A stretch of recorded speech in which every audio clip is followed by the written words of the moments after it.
Is Drew McIntyre about to join the Judgment Day? Tonight we'd see Rhea Ripley almost disciplining the members of the Judgment Day for mentioning going after Drew.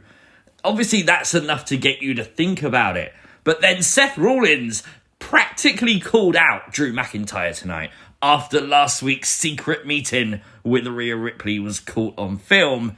Drew basically just said, I'm not going to tell you what we spoke about. So there's got to be something cooking there. And after Seth really seemed to get under Drew McIntyre's skin tonight, you got to say Drew looked broken. Drew looks like this is it. This is his opportunity. Come Crown Jewel, with the match being official for the World Heavyweight title, he has to win. He might do with Judgment Day's help. This is things you might have missed from Monday Night Raw. Make sure you've hit the like button, and if you are new to the channel, hit the subscribe button too. Kevin Patrick would join Wade Barrett tonight, replacing Michael Cole. PW Insider reporting that Michael Cole is off for personal reasons, and it is just a one-week thing. Sami Zayn would start off tonight's Monday Night Raw season premiere talking about Kevin Owens. And I like this because Sami was seemingly angry. He was a little bit upset that Kevin was no longer here. He did say, though, he's excited for Kevin on SmackDown and he's excited to stand on his own 2 feet. He did make reference to the fact that Sami Zayn is a World Heavyweight Championship competitor. Could Sami vs Seth be in our future? I certainly wouldn't mind that. Sami mentioned that him and Kevin spent 6 months feuding with the Judgment Day, and of course the Judgment Day come out. The meme is alive, people! Rhea would reference that usually Judgment Day recruit lost souls. However, this time they wanted to eradicate Sami Zayn. It was Jey Uso who made the save for Sami, but Sami didn't look too happy about it. Sami saw off the Judgment Day, and then he left Jey Uso and walked away. I love the fact, by the way, Sami was wearing a Kevin Owens t-shirt. I thought that was just a nice touch. Well, that was all a preview for the main event. Of course, Cody and Jey versus Judgment Day. And Jimmy fucking Uso with a super kick out of nowhere to Jey, allowing Judgment Day to regain the tag team titles. Did not see that coming. Major shock. Major upset, majorly disappointing for a lot of fans, but it was Jimmy Uso. Jimmy stopping Cody and Jey now going to SmackDown. Jimmy doing the work of Roman Reigns. This is a major talking point tonight. Falls Count Anywhere was the first match of Raw, Nakamura versus Ricochet, and it really delivered, man. The nunchucks were back for Shinsuke Nakamura, and he used them to unload on Ricochet. We'd have the brawl go back to gorilla position, which was kind of cool, and Ricochet would risk it all. With an insane shooting star press, it would be a pretty insane table spot for Ricochet, followed by a Kinshasa to allow Shinsuke Nakamura to win. I thought this was the right call. I feel like Nakamura needed this more than Ricochet currently does. But we have to talk about it. The attempt, the connection. Once again, Shinsuke Nakamura hit a GTS. Now, I understand that the rumor is WWE doesn't want fans to have unrealistic expectations about CM Punk returning to Survivor Series. Well, WWE are the ones booking this. You have agents and you have people that bring these matches together.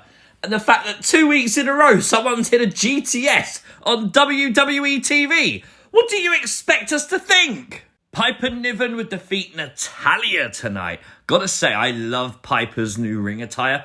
Gives me like Awesome Kong vibes. It does look really, really cool.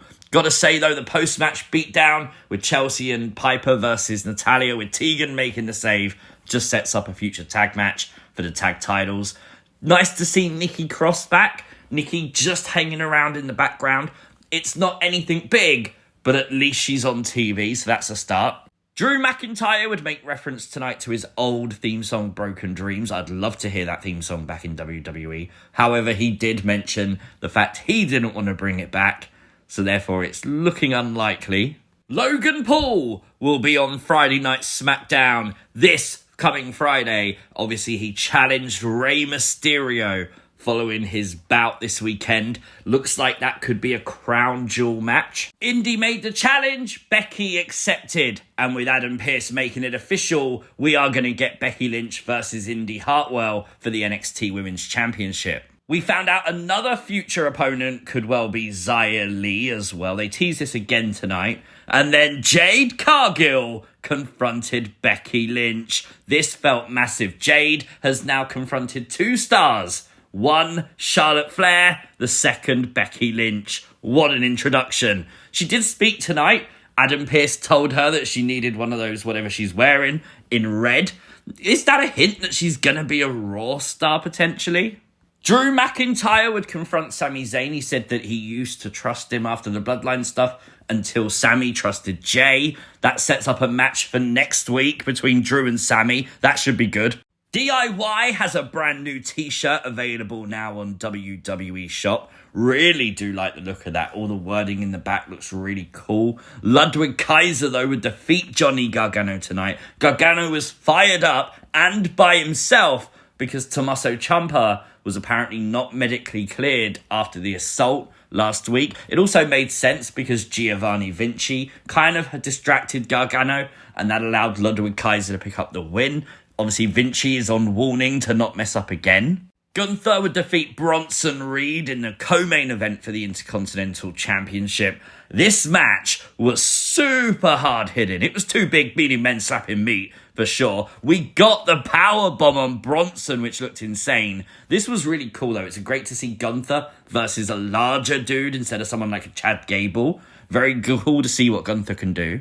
The Miz put his Hollywood acting skills to the test tonight. He was angry he wasn't on till hour 3, and then he was interrupted by Nia Jax, who would lay down the law, and then, yep, they run out of time. Oh, I thought this was brilliant. Just like having Otis do Pilates. Yep.